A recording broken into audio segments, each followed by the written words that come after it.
Gettysburg, Day 1, Chapter 4, Climax on Seminary Ridge. The story now returns to General Heath, who originally appeared in Chapter 1 of this series. General Heath, a division commander, Tuesday was told the Union Army was in Gettysburg. Perfectly accurate information from fellow officers who were witnesses, but he rejected the information. General Heath got permission to go investigate in Gettysburg the next day, which became the first day of the battle. He was told to stay out of trouble, but ended up wrecking 2 brigades and starting the battle prematurely. So here's General Heath, a couple hours later, asking for permission to attack again with his 2 remaining brigades.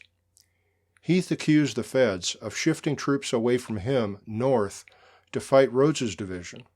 Heath was referring here to Baxter and Paul's brigades, which had been sent north to reinforce the Oak Ridge position, covered in Chapter 2. Bradley Gottfried in Brigades of Gettysburg said, "This information finally convinced Lee to permit Heath to renew his attack."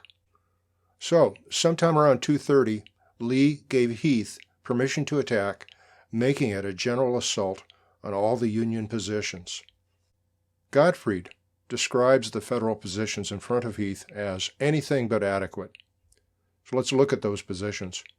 Here's McPherson Ridge, which was the starting position, and Buford's stronghold in the morning. Here's Seminary Ridge, which was the first fallback position, and here's Cemetery Hill, which was the final fallback position.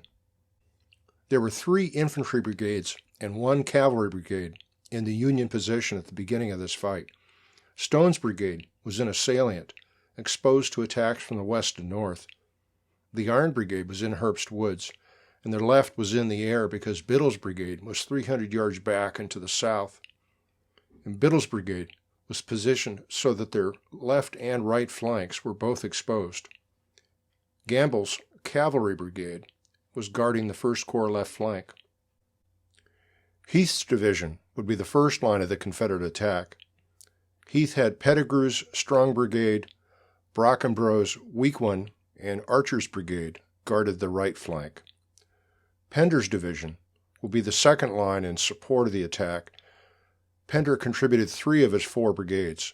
Perrin, Scales, and Lane's brigades participated in the attack. Thomas's brigade was held back to support the artillery on Her Ridge. General Heath began his attack around 2:30, so let's start the animation. See Heath's division here, and the 3 brigades of Pender's division are highlighted in red. They're following Heath's division.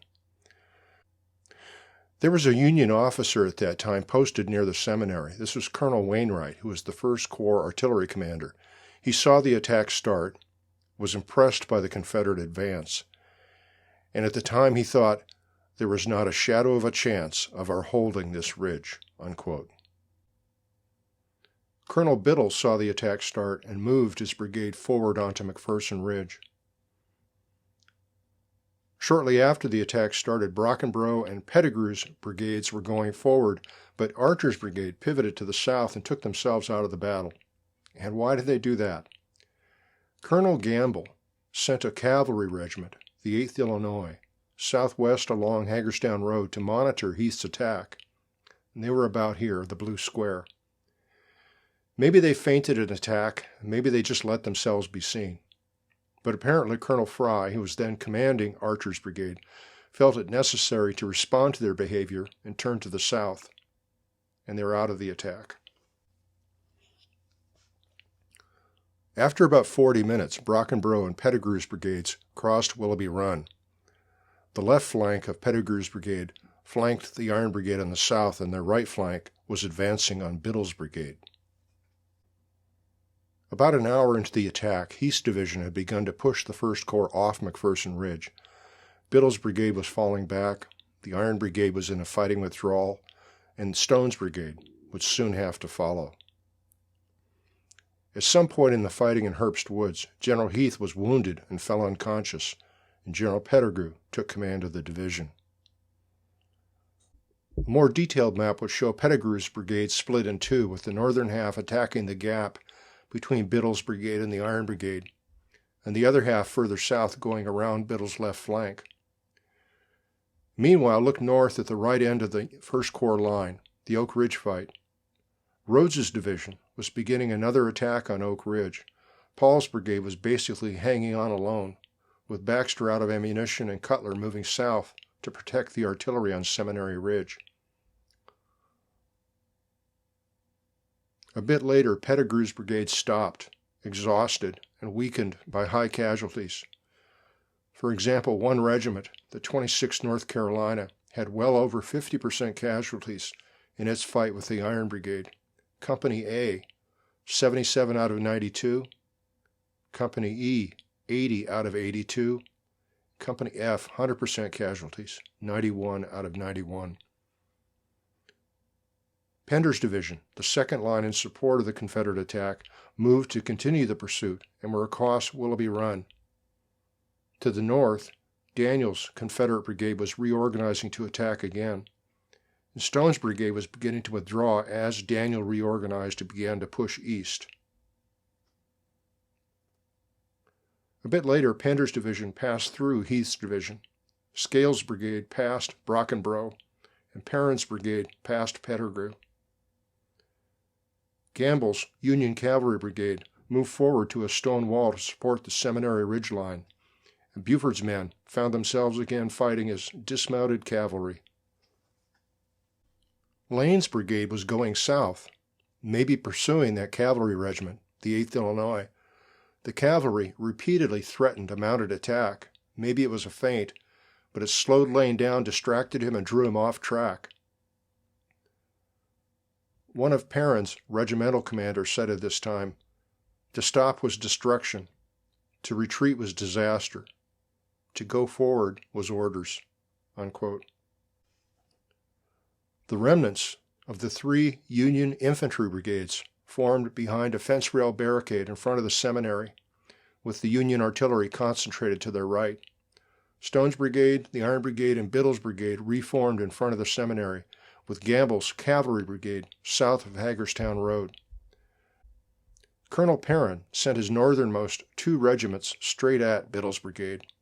The 2 regiments on the right, to the south, were sent against Gamble's brigade. Scales' brigade to the north was stalled. Colonel Wainwright's guns took a heavy toll on Scales' brigade. General Scales was wounded, and every one of his regimental commanders was out of action. About 4:20 p.m., Perrin's brigade, with 2 regiments on their left, to the north, had broken into the gap between Gamble and Biddle, while the 2 right flank regiments had pushed Gamble's brigade from his stone wall along Hagerstown Road. Colonel Perrin sent his last 2 regiments north into the Union rear, but they were stalled by Doubleday's last reserves, 60 men of D Company, 149th Pennsylvania. And this allowed Biddle, the Iron Brigade, and Stone's brigade to make their escape east and then up onto Cemetery Hill.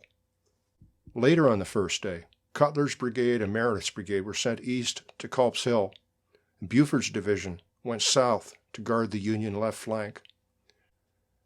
General Lee asked General Ewell, the Corps commander, to take Cemetery Hill if possible.